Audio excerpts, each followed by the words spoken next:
सही है भैया। लाइट क्यों जाती है? हमने कल पूछा लाइट से, हम लोग तुम जाती क्यों? 6 दिन से देख रहे हैं तुम रोज उठ के तरना चली जाती हो, क्या बात है? उसने कहा पता है क्या कहा?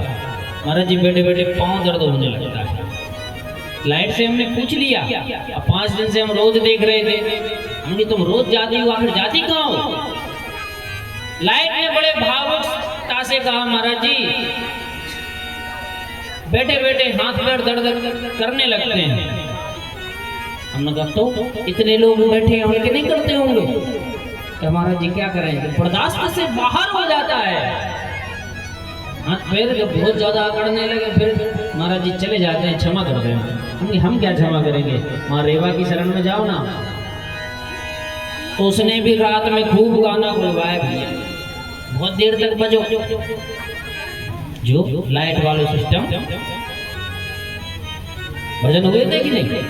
बोलो राधे राधे। तो माँ भगवती ने उसको क्षमा कर दिया, कहा ठीक है तो अच्छे काम करती रहा करो और अच्छे काम में ज्यादा उठक बैठक मत किया करो। तो लाइट ने भी कहा महाराज जी अब नहीं करूंगी, अब कभी कभी जब समय ज्यादा हो जाएगा तो चली जाया करूंगी। देखो आज ज्यादा हो गया, चली गई। अब बुलाने गए थे फिर उसको, है ना? तो हरे हरे नर्मदे। अब उसके पांव सही हो जाएंगे तो अपने आप बैठ जाएगी। तो मैं निवेदन कर रहा था, कुब्जा ने चंदन लगा दिया बढ़िया। जब चंदन बढ़िया लगा दिया तो ब्रजवासियों ने कहा कन्हैया तूने इसको क्या कह करके बुलाया था? कन्हैया ने कहा मैंने तो कहा था इससे कि हे सुंदरी। तो ब्रजवासियों ने कहा हे कन्हैया जरा इस पे कृपा कर देना। कृपा कर दूं? कैसा? कहा इसको बढ़िया सुंदर बना दे। भगवान ने कहा कि ठीक है जैसी तुम लोगों की इच्छा। कुब्जा से पूछा क्या क्या मांगना चाहती हो? कुब्जा ने कहा कि प्रभु जब आपने मुझसे सुंदरी कह दिया है तो मुझे सीधा ही कर दो। 3 जगह से टेढ़ी। अच्छा कन्हैया भी 3 जगह से टेढ़ी। आपने देखा होगा जब मुरली बजाते हैं तो कमर भी टेढ़ी, हाथ भी टेढ़े और गर्दन भी टेढ़ी, है कि नहीं? तो 3 जगह से टेढ़े ये और टेढ़े वो। भगवान ने कहा भी सुंदर बनाए देते हैं। तो पैरों के अंगूठों पर भगवान ने पैर रखा और हाथ पकड़ करके एक झटका लगाया, तीनों जगह से सीधी हो गई कुब्जा और इतनी परम सुंदर बन गई। कुब्जा ने कहा वाह सुंदरी अब क्या कहना ही क्या है। अब देखना बड़े ध्यान से सुनना, जो सरस्वती जी को श्राप लगा था, मरीचि ने जो श्राप दिया था, क्या कहा था?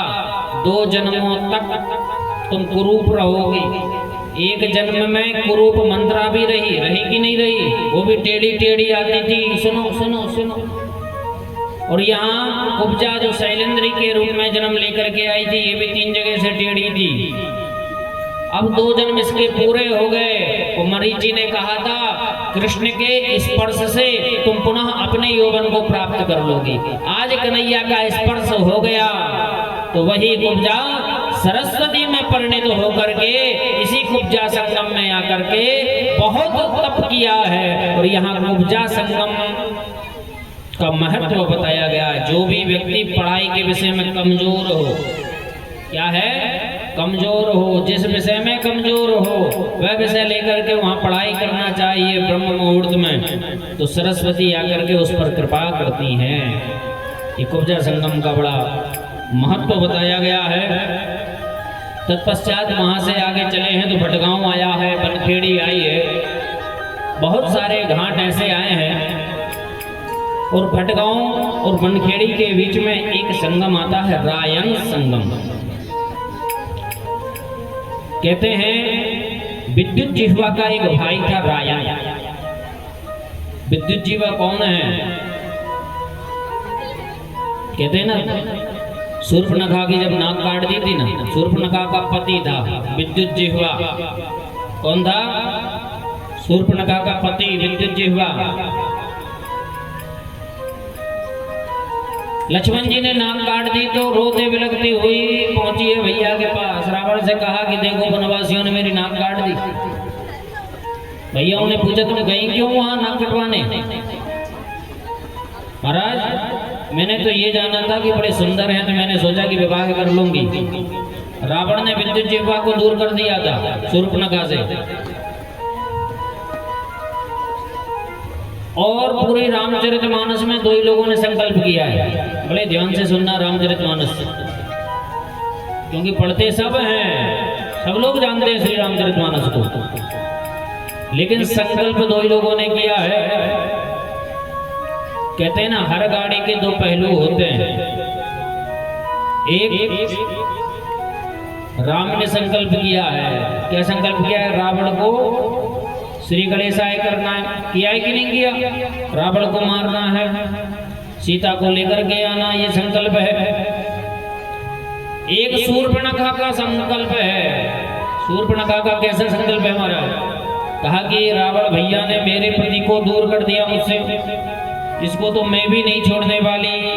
तभी तो शूर्पणखा ने राम जी के पास, लक्ष्मण जी के पास जाकर के एक बात कही है। क्या? मूसम पुरुष न तुमसा,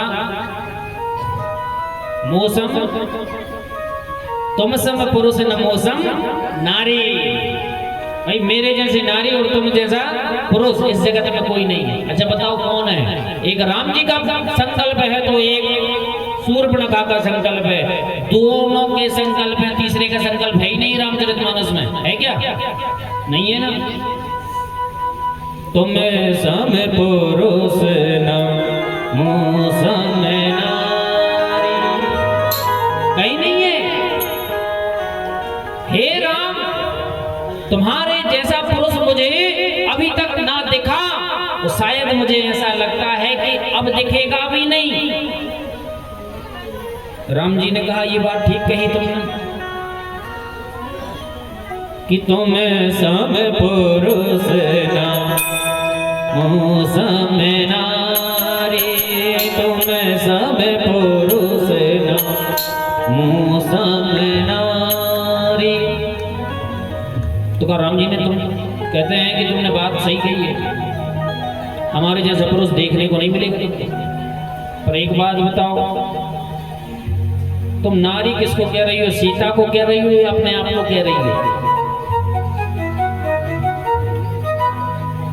शूर्पणखा ने कहा मौसम नारी, मेरे जैसी नारी। और मैं यही नहीं कहती, यह संयोग, ये संयोग है, विधि ने रचा विचारी। विधि ने, विधाता ने रचा है ना ये संयोग, तब तो हमको और तुमको मिलाया है।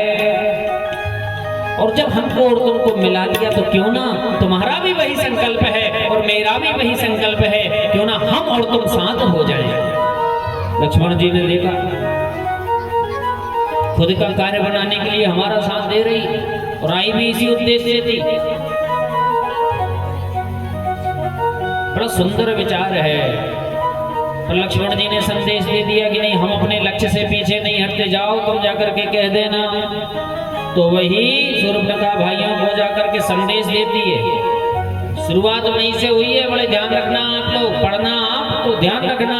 शुरुआत ही यहाँ से हुई है। शूर्पणखा ने जाकर के अवगत कराया है कि दो पुरुष आए हैं।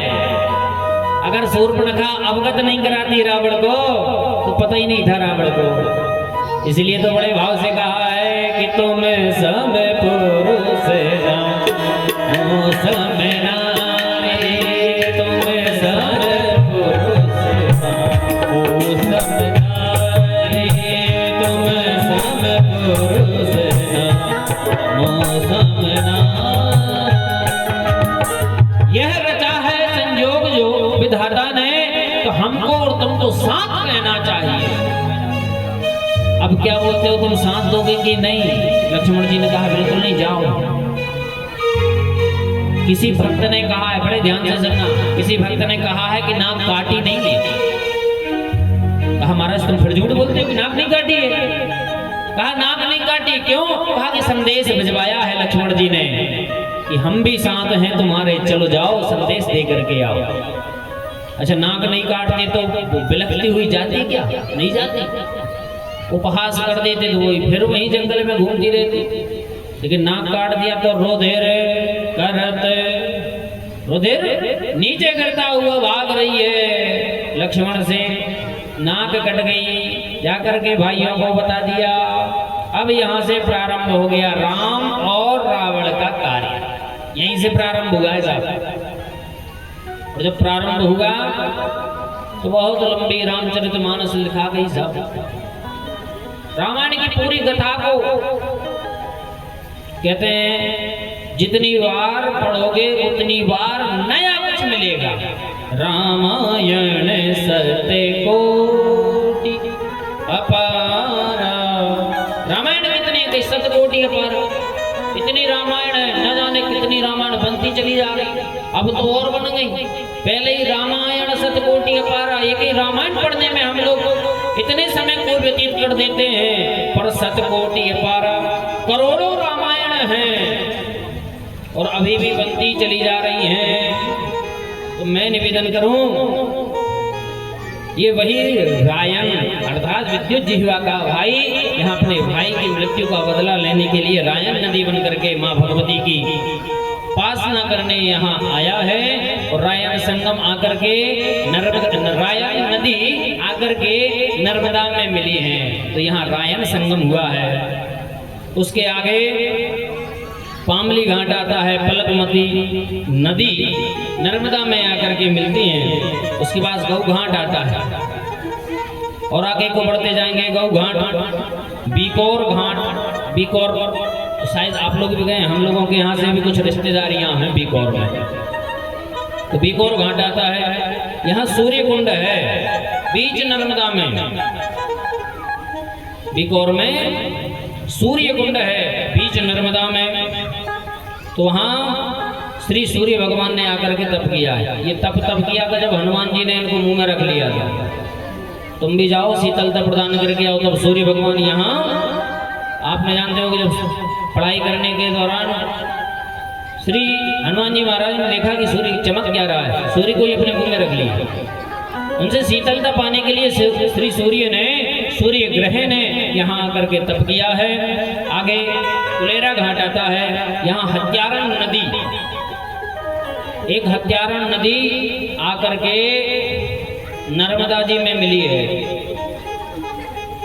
अब विचार करो, भागवत में तो एक प्रश्न आया है कि के विशुद्ध्यन्ति वदन्तु मह्यम्।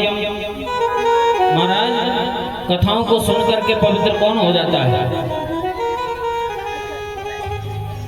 तो श्री परीक्षित महाराज को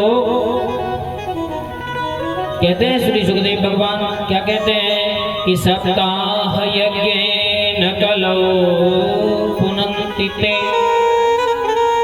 और यहाँ देखिए कथा क्या कहते, एक हत्या करने वाली नदी उमा भगवती रेवा के पास आकर के कहती है मुझे सम्मिलित कर लो।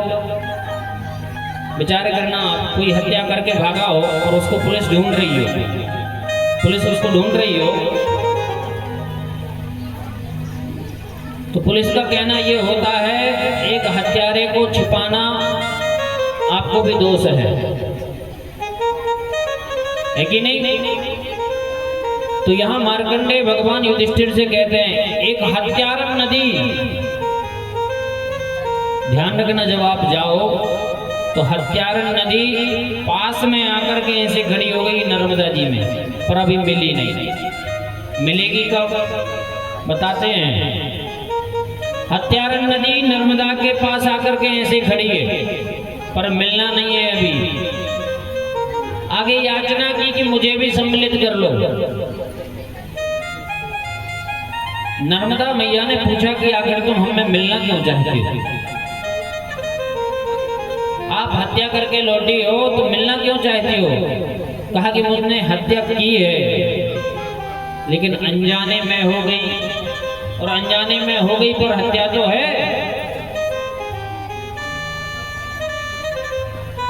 नर्मदा मैया ने कहा मिलोगी जभी कि जब आप यहाँ पर एकत्रित होकर अपने पुत्रों सहित, बड़े ध्यान से सुनना, पुत्रों सहित सह परिकर के साथ में आप यहाँ उपस्थित होगी। तो हत्यारण नदी 3 लोगों को और लेकर के आई है। किस किस को लेके आई है? एक अपने बेटे को लेकर के आई है,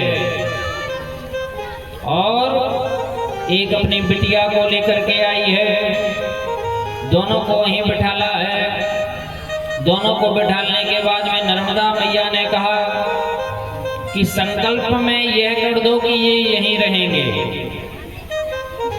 ये यहीं निवास करेंगे। हत्यारण नदी ने संकल्प दिया है आज से ये यहीं रहेंगे। तो एक बेटा और एक बेटी वहीं विद्यमान है। कहते हैं हत्येश्वर महादेव का मंदिर वहां स्थापित किया गया है। जो भी व्यक्ति वहां जाता है और नर्मदा मैया का जल उन पर चढ़ाता है तो धोखे से की हुई हत्या का निवारण प्राप्त होता है। ये हत्येश्वर महादेव की, तब जाकर के वही हत्यारण नदी नर्मदा जी में सम्मिलित होती है। जब तक भगवान की प्राण प्रतिष्ठा नहीं हुई, जब तक वह नदी नर्मदा के तट पर खड़ी रही। अब विचार करो, एक धारा प्रवाह जल कहीं से आ रहा हो और अचानक रुक जाए कहीं, बोलो हर हर नर्मदे, असंभव है कि नहीं है? जैसे मोटर चल रही हो, मोटर अच्छी चल रही हो पानी वाली, तो पाइप एक तरफ से हम पकड़े हैं और मुंह दे बंद किए, पर फिर भी पानी का वेग कितना होता है, हाथ को हटा देता है कि नहीं हटा देता?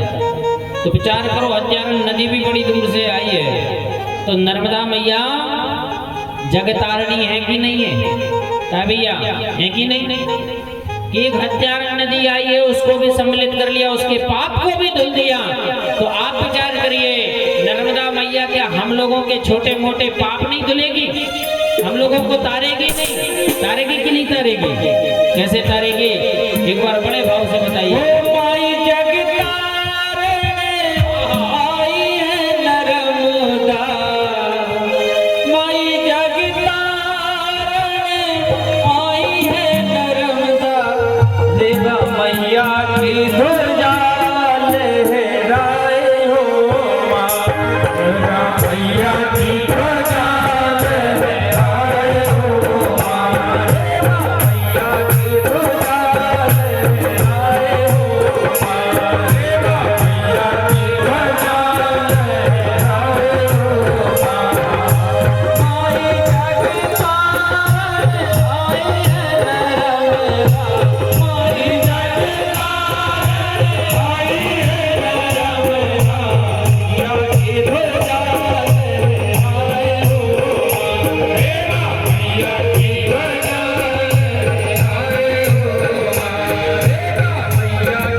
माँ भगवती रेवा में कितने बड़े बड़े पापी भी जाकर के अपने पापों को धुल रहे हैं।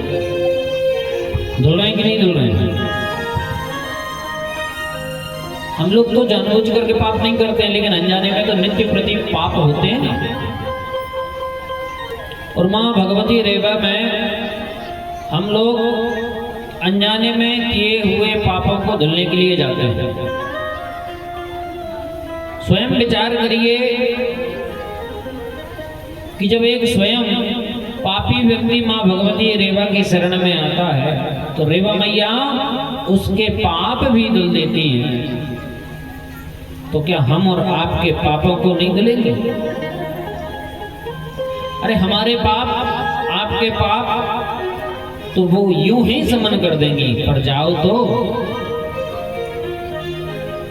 मैं तो ये कहता हूं कि प्रत्येक महीना को एक दिन ऐसा निश्चित कर लो, प्रत्येक महीना को 12 महीने में 12 स्नान तो करो ही कम से कम। ऐसे तो कोई पर्व आते हैं तब भी चले जाओ, लेकिन नहीं कर सकते तो कम से कम 12 महीनों में 12 बार तो जाना चाहिए। हर महीने में जाओ, या अमावस्या पे जाओ या पूर्णिमा पे जाओ, कोई सा भी एक दिन निश्चित कर लो, क्योंकि 7 दिन ही पवित्र होते हैं। ऐसा नहीं है कि कोई सा दिन पवित्र नहीं, 7 ही दिन होते हैं। जिस दिन आपने निश्चित कर लिया वही सबसे ज्यादा पवित्र है, ये मान लेना। क्यों? किसी ने पूछा था तो हमारा 7 ही दिन क्यों होते हैं? भगवान श्री सुखदेव भगवान से ये एक प्रश्न किया था राजा परीक्षित ने, अर्थात जो जन्मेजय हैं इनके पिता ने। जन्मेजय ने श्री नर्मदा पुराण की गाथा को श्रवण किया है, पुराण में उल्लेख है। जन्मेजय ने वेद व्यास जी से पूछा है, और उधर इनके ही वंश में युधिष्ठिर ने मार्कंडेय से पूछा है, और इनके पिता अर्थात जन्मेजय के पिता राजा परीक्षित ने भागवत में पूछा है। एक ही वंश के ये सब। पूछा क्या है कि महाराज, इति लंघित मर्यादम तक्षकः सप्तमे हनि। राजा परीक्षित ने लंघित कार्य किया है। राजा परीक्षित ने क्या काम किया है? लंघित कार्य किया है, जिससे सप्तमे हनि ही। श्रीमद् भागवत में वर्णन आता है सप्तमे हनि ही, अर्थात 7वें दिन तुम्हारी मृत्यु हो जाएगी। सुखदेव भगवान क्या कहते हैं कि सप्ताह यज्ञेन कलौ पुनन्ति ते। भागवत का एक निश्चित रूप से सप्ताह वाचन होता है, और 7 दिन में ही व्यक्ति अपना उपाय निकाल सकता है, क्योंकि 8वें दिन तो मौका ही नहीं मिलता। 8वां दिन कौन सा होता है? कोई सा नहीं होता। 8वां दिन होता है कोई सा? क्यों? बोलिए श्री सद्गुरुदेव भगवान की जय। परम आदरणीय श्री भार्गव जी जो रामपुरा में शिक्षक के रूप में कार्यरत हैं, और न जाने कितने बच्चों का भविष्य बनाने वाले, और मुझे भी मार्गदर्शन देने वाले श्री भार्गव जी यहाँ उपस्थित हैं। बोलिए नर्मदा मैया की जय। तो मैं निवेदन करूं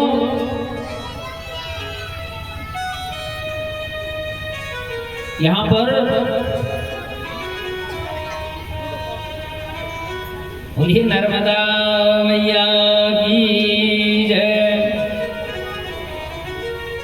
समस्त जितनी भी पापी होते हैं वह तर जाते हैं। हत्यारण नदी भी आकर के तरी है, हम लोगों को भी तारने में समर्थ हैं। ऐसी रेवा मैया यहाँ से आगे बढ़ी हैं तो इंदना संगम आता है। इंदना संगम से बाबरी घाट, भिलाड़िया घाट और पुण्य घाट तीर्थ की महिमा श्री वेदव्यास जी महाराज ने बताई है। श्री वेदव्यास जी महाराज ने एक ही बात कही है, जन्मेजय यह गाथा तुम्हारे पूज्य दादा ने भी श्रवण की थी और इसी पुण्य घाट पर बहुत पुण्य किए हैं। उत्तर में पुण्य घाट पर ध्यान रखना, स्वयं युधिष्ठिर महाराज ने बहुत यज्ञ किए। उत्तर तट में तो धर्मपुरी बसा दी। उत्तर तट में जब पुण्य घाट जाएं आप तो कभी ध्यान रखना, उत्तर तट पर धर्मपुरी बसाई गई है जो पांडवों ने बसाई थी, और दक्षिण तट पर इतने यज्ञ किए, अर्थात पुण्य के कार्य करते चले गए। इस पुण्य घाट पर कहते हैं जो भी भक्त अपनी मनोकामना लेकर के जाता है और ब्राह्मणों का भोजन करवाता है, संतों का भंडारा करवाता है, कन्याओं का भोज करवाता है, वह देवलोक को प्राप्त होता है। क्योंकि देवी कृपा से यहाँ समस्त देवताओं ने तप एवं पूजन पाठ यज्ञ सब किया है, इसलिए इसका नाम पुण्य घाट है। यहाँ से आगे चले हैं, इस पुण्य घाट पर कहते हैं जन्मेजय कि महाराज गौतम ऋषि भी आए थे। गौतम ऋषि जिनकी पत्नी का नाम अहिल्या, वो भी आए थे। और जन्मेजय पूछते हैं महाराज हमने सुना था कि अहिल्या पत्थर बन गई थी, तो वो यहीं तप करने के आकर के भगवान की शरण ग्रहण प्राप्त की थी। ऐसा पुण्य घाट है। तत्पश्चात आगे की ओर चले तो बलकेश्वर घाट आता है। बलकेश्वर घाट, जो लोग कहते हैं ना WWE खेलना चाहते हैं, कुश्ती, जो बल की प्राप्ति करना चाहते हैं, बलराम जी बहुत अत्यशाली बलशाली श्री कृष्ण के बड़े भाई बलराम एक बार द्वारिका में थे। कहाँ थे? द्वारिका में। तो द्वारिका में बलराम जी का मन नहीं लगता था, तो द्वारिका में रह करके बलराम जी ने एक बात कही कृष्ण से, कृष्ण तू तो यहीं रह, मैं जा रहा हूँ वहीं। कहाँ? कहा अपने ब्रज को। मधुम माधव में बचा, केवल 2 महीने के लिए जा रहा हूँ, ये कह करके कृष्ण से बलराम जी चले। तो बलराम जी जब वहां से निकले तो यहाँ पहुंचे हैं तो यहाँ बहुत सारे लोग आखेट खेल रहे थे, अर्थात मल्लयुद्ध खेल रहे थे। तो खेलते खेलते बलराम जी तो ऊपर से जा रहे थे, देखने लगे ऊपर से। अब देख करके उन्होंने मन में विचार किया कि बताओ ये तो लड़ रहे हैं, तो वहां से खड़े खड़े देखते रहे। और जब नीचे आए तो पूछा कि भाई ये हो क्या रहा है? कहा यहाँ बल की प्राप्ति हो रही है। तो बलराम जी ने कहा कि भाई थोड़ा सा बल हमको भी दिखाओ। जब बल हम देखना चाहते हैं तो समस्त देवी देवता थे वहां, असुर प्रजाति के भी थे। जब वहां खड़े रहे बलराम जी तो कहते हैं असुरों और आ गए, क्योंकि बलि कुछ क्षण बलि भी रहा, बलि ने यज्ञ किए। यहाँ बलि तो मैसेज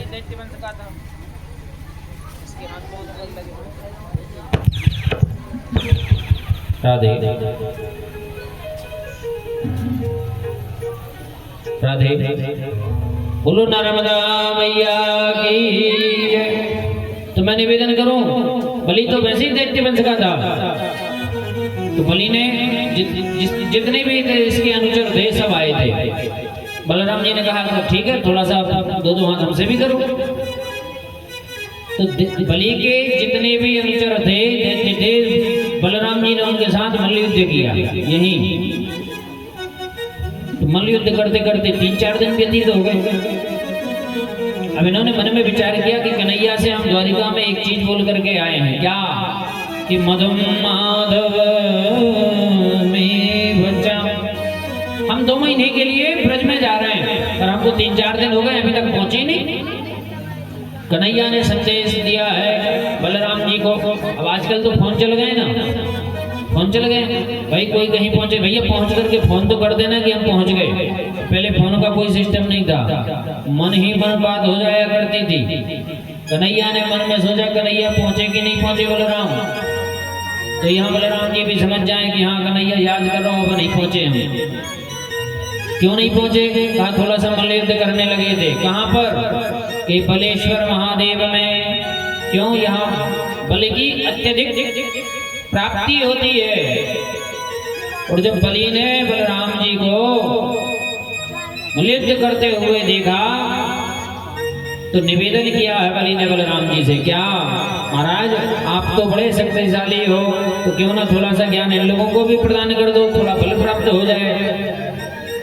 तो कहते हैं बलि ने यहाँ बलकेश्वर भगवान की स्थापना की है, जो बल प्रदान करने में सहायक होते हैं।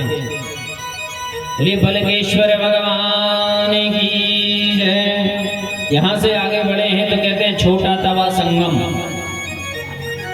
बलवाड़ा ग्राम, पुनासा, धावनी, बायफल और अंत में बायफल से 3 मीटर की दूरी पर 7 माता का तीर्थ स्थान आता है। क्या आता है? 7 माता का तीर्थ स्थान आता है। यहाँ 7 देवियों के मंदिर बनाए गए हैं, जिनमें से कहते हैं वाराही माता, चामुंडा माता, वैष्णवी माता, ब्रह्माणी माता, इंद्राणी माता, कौमारी माता और माहेश्वरी माता। ये 7 माताएं का यहाँ है। तो यहाँ जन्मेजय पूछते हैं महाराज ये माताओं के स्थान हैं, तो यहाँ सप्तधारा भी है। क्या है? सप्तधारा भी है। कहते हैं एक एक धारा एक एक माता के स्पर्श से निकलती चली जाती है। यहाँ सप्त मातृका का स्थान भी कहलाता है। श्रीश्चलक्ष्मीर्धृतिर्मेधा स्वाहा प्रज्ञा सरस्वती मांगल्येषु प्रपूज्यन्ते सप्तैता घृतमातरः। इस सप्त माता का स्थान है। मैं निवेदन करूं आपसे कि यहाँ इंद्राण्यय अर्थात इंद्र की पत्नी जिसका नाम सची, सची पुरंदराभ्याम नमः। कई लोग नित्य प्रति बोलते हैं, पर किसी से पूछो इंद्र की पत्नी का नाम क्या है तो कोई बता ही नहीं पाता। और आप लोग जब पूजन करते हो तो इंद्र और इंद्र की पत्नी का दोनों का नाम लेते हो। सब पंडित जी पूजन करवाते हैं, कहते हैं ना क्या श्रीमन महागणाधिपतये नमः, लक्ष्मी नारायणाभ्याम नमः, उमा महेश्वराभ्याम नमः, सची पुरंदराभ्याम नमः। सची पुरंदर नाम के इंद्र की पत्नी, तो कहते हैं सब लोग नाम लेते हैं। तो वह इंद्राणी यहाँ आकर के एक धारा में परिणित हो गई है। इसलिए श्रीश्चलक्ष्मीर्धृतिर्मेधा सावित्री विजया जया देवसेना स्वधा स्वाहा सप्तैता घृतमातरा। सप्त धाराओं से यहाँ सप्त मातृका का दिव्य स्थान है। यहाँ से आगे बढ़े हैं श्री जन्मेजय पूछते हैं महाराज आगे की और कौन कौन सी कथाएं हैं हमको श्रवण कराएं। तत्पश्चात यहाँ से 6 मील की दूरी पर कावेरी संगम आता है। कावेरी संगम कहते हैं इनके धन के देवता हैं कुबेर। जिनको धन की इच्छा हो, पैसा कम हो गए हो तो चले जाओ भैया कहाँ, कहीं कावेरी में। यहाँ कुबेर ने साक्षात तप किया है, और कुबेर अगर तप नहीं करता तो यक्षों का राजा भी नहीं बनता। यक्षों का राजा है कुबेर। किसका राजा है? यक्षों का राजा कुबेर। अब कुबेर से ही तो पूरा लंका छीन ली थी रावण ने। कुबेर के पास तो माल खजाना बहुत है, इसलिए जिसको माल खजाने की जरूरत है वो कावेरी संगम पर जाकर के कुबेर की आराधना कर ले। माँ भगवती कुबेर तक अपनी बातें पहुंचा देती हैं। और जैसे यक्षों का राजा कुबेर बन गया, वैसे ही धन के राजा आप भी बन जाओगे। तब तो कई भक्त माँ रेवा पर अपना सब कुछ निछावर कर देते हैं। मैया अब जो कुछ है सो तोर, मेरी बागडोर अब तेरे हाथ में। भक्त क्या कहते हैं, मैंने तो मेरे, क्या कहते हैं कि नहीं कहते हैं, मैया मेरे भरोसे तो कोई मैं ही नहीं जी पा रहा हूँ, इसलिए मैंने अपना जो भरोसा है वह तुझ पे दिखाया है। कहते हैं कि नहीं कहते हैं, हो मैंने तो मेरे भरोसे रे बामाई, भवर में नैया डाले दैया। मैंने तो मेरे भरोसे रे बामाई, भवर में नैया डाले दैया। हो मैंने तो मेरे भरोसे रे बामाई, भवर में नैया डाले दैया।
बोलो नर्मदा मैया की। तो मैं निवेदन करूं, कावेरी संगम में कुबेर ने बहुत तप किया है। जो भी धन की इच्छा से अगर माँ भगवती रेवा से धन की भी इच्छा करते हो तो वह धनमान भी होता है। पहली बात तो यह है, माँ रेवा के पावन तटों पर किसी भी घाट पर चले जाओ, कामना हर जगह से पूरी होती है। लेकिन कहते हैं एक विशेष स्थान भी होता है। माँ रेवा तो आप यहाँ बैठे बैठे कामना करोगे तो वो भी पूरा करेगी,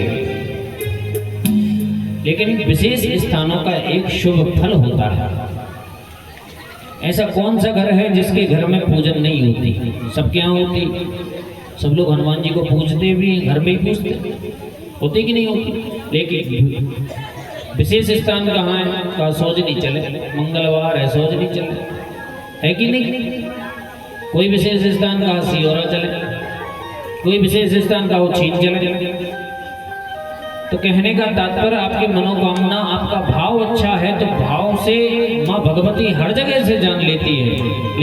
लेकिन एक विशेष स्थान होता है जहाँ यहाँ जाने से ये कामना पूरी होती है।